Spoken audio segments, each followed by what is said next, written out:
یہ تھی G over all سیاسی صورتحال اور کہاں کہاں کیا کیا چل رہا ہے، کس نے کیا کیا بات کی، ہم نے آپ تک پہنچائی ہے۔ اس ساری صورتحال پر گفتگو کرنے کے لیے ہمیں جوائن کیا ہے سینئر تجزیہ کار شوکت پراجا صاحب ہمارے ساتھ موجود ہیں۔ السلام علیکم پراجا صاحب، سب سے پہلے تو معذرت، آپ کو کافی انتظار کرنا پڑا، کیسے ہیں آپ؟ جی ماشاءاللہ، thank you so much, good morning. Good morning. اچھا پراجا صاحب، یہ آئینی ترامیم کا جو فیصلہ ہے، لگ تو یہی رہا تھا بظاہر کہ نون لیگ اور پیپلز پارٹی آلریڈی کر چکی اور معاملات سارے سیٹ ہیں اور اس کے بعد بڑی اجلت میں ان کو لایا جائے گا، اور پھر اب جو بات کی جا رہی ہے وہ یہی کہا جا رہا ہے کہ اب 2 ہفتے کے اندر اندر ہر صورت میں آئینی ترامیم ہوں گی۔ بلاول بھٹو زرداری صاحب بھی یہی کہہ رہے ہیں اور نون لیگ کے جو رہنما ہیں وہ بھی یہی کہہ رہے ہیں، لیکن بلاول بھٹو زرداری صاحب نے ایک امپورٹنٹ بات یہ کی کہ جو ترمیم کا مسودہ ہے پہلے ان کے پاس نہیں آیا، بلکہ جو وزیر قانون ہے پہلے سپریم کورٹ میں لے کر گئے مسودہ، جا کر ججز کو بتایا کہ ہم آئینی ترامیم کے ذریعے عدلیہ کی جو ریفارمز ہیں وہ لا رہے ہیں، پھر اس کے بعد سپریم کورٹ کا مخصوص نشستوں پر فیصلہ آ گیا اور جو نمبرز ہمارے پورے تھے انہیں کم کر دیا گیا۔ تو یہ ساری کیا سچویشن ہے؟ ابھی بھی پر امید ہے حکومت مخصوص نشستوں کو لے کر، کیا آپ کی ٹیک ہے سارے معاملے پہ؟ دیکھیے، فیصلہ تو سپریم کورٹ کا 12 جولائی کو آیا تھا، لیکن پروبیبلی جو بلاول بھٹو زرداری صاحب جس فیصلے کی بات کر رہے ہیں وہ 13 سپٹمبر کو جب 8 ججز کا وضاحتی فیصلہ آیا وہ اس کی بات کر رہے ہیں، کیونکہ اسی رات کو ہفتہ اتوار یا اتوار پیر کی درمیانی رات کو یہ سارا کام ہونا تھا، تو اسی دن یہ وضاحتی فیصلہ آ گیا، اور اس وضاحتی فیصلے کی وجہ سے وہ جو آزاد ارکان ان کے ساتھ ملنے تھے وہ ڈسکریج ہوئے اور وہ سٹیپ بیک کر گئے، یا حکومت نے خود بھی سوچا کہ یہ نہ ہو کہ جیسے یہ 63A کی آج کل تشریح کے خلاف ریویو چل رہا ہے، تو یہ تشریح بھی اس وقت یہی کی گئی تھی کہ ووٹ جو ڈالا گیا اس کو گنا بھی گیا اور گنا بھی نہیں گیا، اور جن کا ووٹ گنا نہیں گیا ان کو ڈی سیٹ بھی کر دیا گیا۔ تو بلاول بھٹو زرداری جو بات کر رہے ہیں وہ اس کانٹیکسٹ میں بات کر رہے ہیں، لیکن ساتھ ساتھ دیکھیے 18 جو یہ ترمیم ہے، اوورال میرا امپریشن یہی ہے کہ یہ ابھی اکتوبر کے دوسرے ہفتے تک یہ گورنمنٹ اتحادیوں کے ساتھ پاس کر لے گی۔ یہ بالکل صحیح فرما رہے ہیں عرفان صدیقی صاحب، سینیٹر صاحب، کہ مولانا فضل الرحمان صاحب تو آن بورڈ ہیں، وہ تو چاہتے ہیں، لیکن ان کے 1-2 تحفظات ہیں، وہ میں بھی بیان کر دیتا ہوں، کیونکہ ہماری بھی ملاقات ہوئی تھی ان کے ساتھ اور ہماری بڑی تفصیلی ملاقات ہوئی تھی۔ مولانا صاحب نے ہر سوال کا جواب دیا تھا۔ مولانا صاحب ایک تو پرسن سپیسیفک نہیں چاہ رہے، ان کے تحفظات ہیں۔ دوسرا، ابھی عرفان صدیقی صاحب کا آپ نے سوال بھی سنایا، بالکل درست ہے، وہ کہتے ہیں ہمیں بتائیں تو صحیح آپ نے کیا ترامیم کرنی ہے، آپ چاہتے کیا ہیں، وہ ہمیں ڈاکیومنٹ بتائیں، مسودہ یا پروپوزل جو بھی آپ اس کو نام دے دیں، ہم پڑھیں بھی تو صحیح۔ ہمارے جو آئینی قانونی ماہرین ہیں ان میں سینیٹر کامران مرتضیٰ صاحب ہیں جو ان کا یہ لیگل اور کانسٹیٹیوشنل کام دیکھتے ہیں۔ اور تیسری جو مولانا صاحب کے حوالے سے ضروری بات ہے جس کا سینیٹر عرفان صدیقی صاحب نے بھی کہا کہ ججز کی اپوائنٹمنٹ کے طریقہ کار میں بالکل ہی پارلیمان کو افتخار چودھری صاحب نے آؤٹ کر دیا تھا۔ 18ویں ترمیم میں ایک طریقہ کار وضع ہوا تھا ججز کی اپوائنٹمنٹ کا، لیکن پھر افتخار چودھری صاحب کے پریشر پہ، جو بلاول بھٹو بھی کہتے ہیں کہ ہمیں 19ویں ترمیم زبردستی ہمارے سر پہ مسلط کی گئی۔ اب مولانا فضل الرحمان صاحب چاہتے ہیں کہ جو جوڈیشل کمیشن ہے، پارلیمانی کمیٹی بھی ان کو اکٹھا کر دیا جائے۔ ایک طرح 2 پیرلل اس وقت نظام ہے، ایک ہے پارلیمانی کمیٹی جس کے پاس کوئی اختیار نہیں ہے، میکسیمم وہ اعتراض لگا کر بھیج سکتے ہیں اگر اس میں کوئی ایکسپلینیشن نہ ہو تو۔ اصل جو پاور ہے ججز کی تعیناتی کی وہ جوڈیشل کمیشن کے پاس ہے، headed by chief justice of Pakistan. اس میں 4 ججز بھی تعینات ہوتے ہیں چیف جسٹس کی نامزدگی پہ، ایک ریٹائرڈ جج تعینات ہوتا ہے۔ حکومت کے بھی 2-3 نمائندے پھر رہ جاتے ہیں، لا منسٹر ہوتے ہیں، اٹارنی جنرل ہوتے ہیں اور لا سیکرٹری ہوتے ہیں۔ لیکن عدلیہ کے چونکہ 5-6 نمائندے آ گئے سپریم کورٹ کے، تو پھر وہ اپنی مرضی کے مطابق ججز کی تعیناتی چاہتے ہیں۔ تو مولانا فضل الرحمان صاحب کی خواہش ہے کہ اس ججز کمیشن، جوڈیشل کمیشن اور پارلیمانی کمیٹی جو آن دی اپوائنٹمنٹ آف ججز ہے، ان کو مرج کر کے ایک فورم بنا دیا جائے تاکہ پارلیمان کی اس میں سے آئے۔ لہذا اوورال ان پرنسپل مولانا صاحب ترامیم کے مخالف نہیں.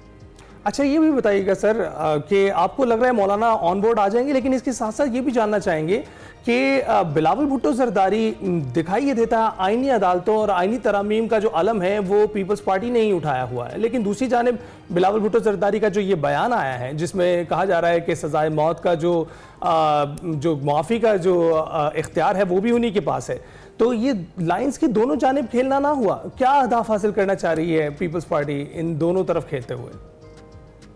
نہیں کوئی لائن کے دونوں جانب نہیں کھیل رہی پیپلز پارٹی، یا خاص طور پر چیئرمین بلاول بھٹو زرداری. بلاول بھٹو زرداری صاحب بالکل کلیئر ہیڈڈ بات کر رہے ہیں. وہ کہتے ہیں نا کہ ہماری یہ مجبوری بھی ہے اور ضروری بھی ہے آئینی عدالت کا قیام. وہ مجبوری یا ضروری اس لیے کہتے ہیں کہ ان کی والدہ محترمہ بے نظیر بھٹو شہید نے یہ پلیج کیا تھا، یہ وعدہ کیا تھا. چارٹر آف ڈیموکریسی 2006 میں سائن ہوا. تو یہ لوگ کچھ نا انفارچونیٹلی کنفیوز کر دیتے ہیں چیزوں کو کہ شاید یہ ابھی کی موو ہے. نہیں، یہ چارٹر آف ڈیموکریسی میں باقاعدہ طور پر یہ مینشنڈ ہے کہ ہم ملک میں ایک آئینی عدالت بنائیں گے، اور جو سٹرکچر ہے وہ بھی ایگریڈ ہے. اس لیے دوسری بات جو سزائے موت والی آپ بات کر رہے ہیں کہ پیپلز پارٹی خلاف ہے، 2008 سے 2013 تک کی پیپلز پارٹی کی گورنمنٹ نے ایک موریٹوریم اڈاپٹ کیا ہوا تھا کہ کسی کو پھانسی نہیں دی جائے گی، اور ان 5 سالوں میں صرف ایک شخص تھا جس کو میاں والی میں if I correctly remember پھانسی دی گئی. وہ ایک ایکس سولجر تھا اور وہ ملٹری کورٹ کا کوئی اپنا ان کا فیصلہ تھا فوجی نظام کا جس میں اس کو پھانسی دی گئی. ادروائز جو سول گورنمنٹ تھی انہوں نے موریٹوریم دیا اور کسی کو پھانسی نہیں دی گئی تھی. جو بلاول کہتے ہیں کہ صدارت ہمارے ہاتھ میں ہے معافی کا، وہ بیسیکلی آئین کے آرٹیکل 45 میں صدر کے پاس پاور ہے کہ وہ عدالت کی طرف سے سپریم کورٹ، ہائی کورٹ یا کسی اور عدالت سے اگر کسی کو سزا ہوتی ہے تو صدر مملکت اسے کہتے ہیں پارڈن، ریمیشن ایٹسٹرا. صدر معافی بھی کر سکتے ہیں ٹوٹل سزا کی، وہ ریمیشن یعنی سزا کم بھی کر سکتے ہیں. تو جو بلاول کہہ رہے ہیں وہ کوئی آئین سے باہر یا قانون سے باہر بات نہیں کر رہے. آرٹیکل 45 آف دا کانسٹیٹیوشن صدر کو یہ پاورز گرانٹ کرتا ہے کہ وہ سزا کے معاملے میں وہ معافی بھی دے سکتے ہیں، کم بھی کر سکتے ہیں. بالکل صحیح. اچھا پراچا صاحب، دوسری جانب ہم نے دیکھا کہ کافی عرصے کے بعد صدر مسلم لیگ نواز شریف صاحب نے بھی خاموشی توڑ دی اور بالآخر وہ بھی کچھ بات کرتے ہوئے دکھائی دیے. عوام سے انہوں نے شکایت بھی کی اور مجھے کیوں نکالا والی بات بھی دوبارہ سے دہرائی. اس کے ساتھ ساتھ انہوں نے شکوہ کیا عوام سے کہ آپ یہ جو سب چیزیں خراب ہوئی ہیں، ملک کے حالات اس نہج تک پہنچے، اس میں آپ برابر کے حصے دار ہیں. کیا شکوہ ان کا جائز ہے؟ اور دوسرا یہ کہ آپ کو لگتا ہے کیا وہ اسی لیے زیادہ خاموش ہیں تاکہ وفاق اور پنجاب کی جو صورتحال ہے اس کے اندر ان کی پارٹی کے لیے کوئی مسائل نہ بنے؟ یہ بڑی اہم بات ہے اور ان کو تو میرا خیال ہے کہا بھی جاتا ہے. پریس کانفرنس انہوں نے کی تھی بہت پہلے لندن میں، پھر اس کی وضاحتیں یہاں سے آتی نہیں. پھر جب اب وہ کیا کہیں، 2016-17 میں تو گورنمنٹ ٹھیک چل رہی تھی، گورنمنٹ کو کیوں ٹاپل اوور کیا گیا؟ 2014 کا دھرنا کس نے کروایا؟ کون ان کو لے کے آیا دھرنے والوں کو؟ 126 دن اسلام آباد بند رہا. صدر چین شی جن پنگ صاحب انہوں نے پاکستان آنا تھا، سی پیک شروع ہونا تھا، وہ نہیں ہوا تھا. آخر یہ سوالات تو ہیں، چونکہ وہ پرائم منسٹر تھے اس وقت، اس لیے وہ پرائم منسٹر ہوتے ہوئے ان کے راستے میں جو رکاوٹیں آئیں وہ یقینی طور پر ان رکاوٹوں کو سوچتے ہوں گے. لیکن ابھی تو حالات دیکھیں نا، ابھی آپ نے بھی علی امین خان گنڈا پور صاحب کا شارٹ سنایا. 4 کب ہے؟ 4 کل ہے، ابھی دور نہیں ہے. یعنی ہم ایک ایسی بات کریں جو 2 ہفتوں کے بعد ہونی ہو، 1 ہفتے کے بعد ہونی ہو، ہم we are talking of something to happen tomorrow. اب ٹمارو کیا ہوگا؟ کہ آپ پھر اسلام آباد، وہ تو پہلے ہی بند کر دیا گیا. ابھی اگر آپ اسلام آباد آ جائیں تو آپ نہیں آ سکیں گے کیونکہ بند ہے. ودن اسلام آباد جو ہے وہ موومنٹ، اگر میں نے سپریم کورٹ جانا ہے، میں نے فورن آفس جانا ہے، تو صرف ایک راستہ مارگلا روڈ پہ کھلا ہے. اندازہ کریں کہ پورے سیکریٹریٹ کے ملازمین اس راستے سے جا رہے ہیں، کتنی کنجیشن ہوگی اور کتنی انکنوینئنس ہوگی. یعنی آپ کی اسٹیٹ کا بزنس ایک راستے سے پورے سیکریٹریٹ کے 5-6 لاکھ ملازمین جائیں گے. پھر سپریم کورٹ کے ملازمین جائیں گے، وکلا جائیں گے، فارن آفس کے ملازمین جائیں گے، وکلا جائیں گے، پھر اسی راستے سے ڈپلومیٹس نکلیں گے اور اندر جائیں گے، اور ایک ڈپلومیٹ کو سینئر کسی ملک کے سفارتکار کو یا ایمبیسڈر کو آدھا گھنٹہ انتظار کرنا پڑے لائن میں، اوپر سیکیورٹی کے پرابلمز بھی ہو کیا سوچیں گے۔ اور آج ملیشیا کے وزیر اعظم ادھر ہی ہیں، آج سارا دن ان کی ایکٹیویٹیز ہیں، وزیر اعظم شہباز شریف کے ساتھ ان کی ملاقات ہونی ہے، ساتھ ساتھ ان کی صدر کے ساتھ ملاقات ہے، صدر مملکت نے ان کو اعزاز بھی ایک دینا ہے، وہ ساری موومنٹ وہ بھی تو کنٹینر دیکھ رہے ہوں گے۔ تو پراچا صاحب یہ اس ساری سچویشن میں کون ذمہ دار ہے؟ یا تو پھر یہ جو پاکستان تحریک انصاف ہے اس کی اسٹریٹجی پھر درست نہیں ہے جو اب انہوں نے احتجاجی حکمت عملی اپنا لی ہے، یا پھر حکومت کا رویہ آگے سے رسپانس؟ دونوں جانب سے برابر کی ذمہ داری ہے اور دونوں جانب سے ہی کوئی سیریسنس کا مظاہرہ نہیں کیا جا رہا۔ جس طرح سے پاکستان تحریک انصاف کو بھی پتا ہے کہ ملیشین جو وزیر اعظم وہ موجود ہیں، ان کا دورہ ہے اور پہلے سے شیڈیول تھا، اس صورتحال میں بھی پھر اس طرح کی پلاننگ کی گئی، ڈی چوک پہنچنے کا کہا گیا، اور پھر آگے سے جو گورنمنٹ کا ری ایکشن ہے، کیا کہیں گے اس پہ؟ اور اس سے پہلے شوکت صاحب چائنا کے دورے کی بھی آپ نے بات کی اور شی جن پنگ کے دورے کی بات کی، جس کے درمیان پی ٹی آئی حائل ہو گئی تھی، اس وقت بھی وہ سیم ویسا ہی کرتے ہوئے دکھائی دے رہے ہیں، اور اگر وہی سیم نتائج ہوئے تو بہت مشکل ہو جائے گی۔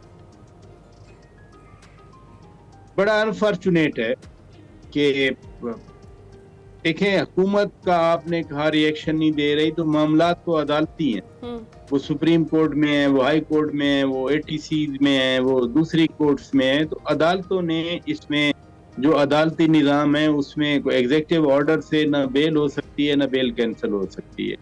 دوسری بات یہ ہے کہ بڑا اہم ہے اس چیز کے حوالے سے جو گورنمنٹ اس وقت کلیم کر رہی ہے کہ چونکہ ایس سی او کا یہاں council of heads of government سے اجلاس ہونا ہے، وہ بھی 15-16 کو ہے، جس میں روسی وزیر اعظم بھی متوقع ہے شرکت کی، چین کے وزیر اعظم تو آ رہے ہیں، تو یہ کوئی ایسا ویل چاک آؤٹ پلان ہے جس کے تحت پی ٹی آئی اب یہ پلان کر کے آ گئی کہ ہم، کیونکہ علی امین خان کو کل میں بھی سن رہا تھا، وہ کہہ رہے تھے کہ ہم ہمارا احتجاج صرف ایک دن کے لیے نہیں ہے، ہمارا احتجاج جاری رہے گا جب تک کہ ہم چاہیں گے۔ تو کیا وہ جو حکومت کی اپریہنشن یا خطرہ ہے کہ یہ لوگ صرف ایس سی او کو بھی سیبوتاج کرنا چاہ رہے ہیں، تو انتشار کے حوالے سے، ان دھرنوں کے حوالے سے، رکاوٹوں کے حوالے سے یہ تو مسائل رہ گئے ہیں پی ٹی آئی کی سیاست۔ صحیح کہہ رہے ہیں۔ اچھا، تو پراچا صاحب اس ساری صورتحال میں ہم دیکھ رہے ہیں کہ پنجاب کی قیادت اتنی ایکٹیو نہیں ہے پاکستان تحریک انصاف کی، پنجاب میں احتجاجی محاذ بھی آ کر وہ کے پی سے ہی سنبھال رہے ہیں، تو اس پر آپ کیا کہیں گے؟ سادہ سی بات ہے کہ ریسورسز ہیں وہاں پر، مشینری ہے، سرکار کے کھاتے میں سارا کچھ آ جاتا ہے، اور علی امین خان کہہ تو گئے خود ہی کہ میں چونکہ چیف منسٹر ہوں، میں موو کروں گا تو سرکاری وسائل تو موو کریں گے، مشینری لے کے آئیں گے، اور اب وہ ہیوی مشینری کے ساتھ ٹریول کرتے ہیں۔